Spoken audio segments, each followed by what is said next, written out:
I mean no offense to anybody. So beginning from now, zero tolerance for abuses committed by the law enforcement agencies, including the National Bureau of Investigation.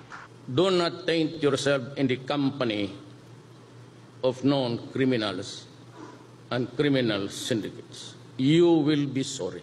There will be a major revamp. I will have an electronic thing there in the office to track your record.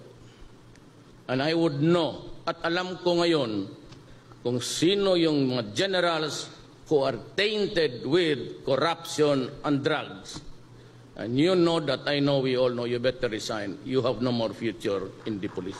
Joke with anybody else, but not me. Do your duty, I will die for you. Do your duty, and if in the process you kill 1,000 persons because you were doing your duty, and I will protect you. And if they will try to impeach me, I will hurry up the process and we go out of the service together. Dudublihin ko yung sweldo na. Double your salary. Let me tell you now, I will not run this country with a corrupt police. Do not do it. Ever again. Ever again. Kayong mga, the younger ones, never mind or retiring. For the next 6 years, build a track record of performance that is good.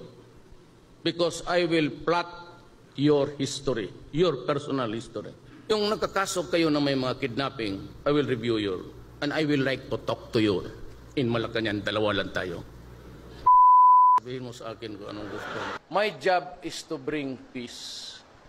My job is to talk to the enemies of the state, to the Communist Party of the Philippines, to the MILF, and to the men, and see if I could make a difference in our lives. It is not a war to be fought forever. We cannot fight forever. We might have the weapons, the armaments, and the bullets, but the mortars.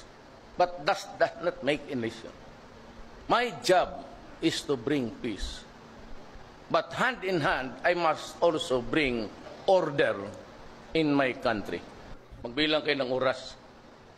Ayaw ko ng araw.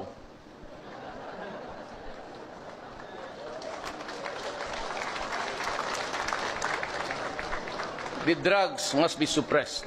It cannot be eliminated. For as long as the greed for money is there, the very corrosive effect of money has had an impact on our society.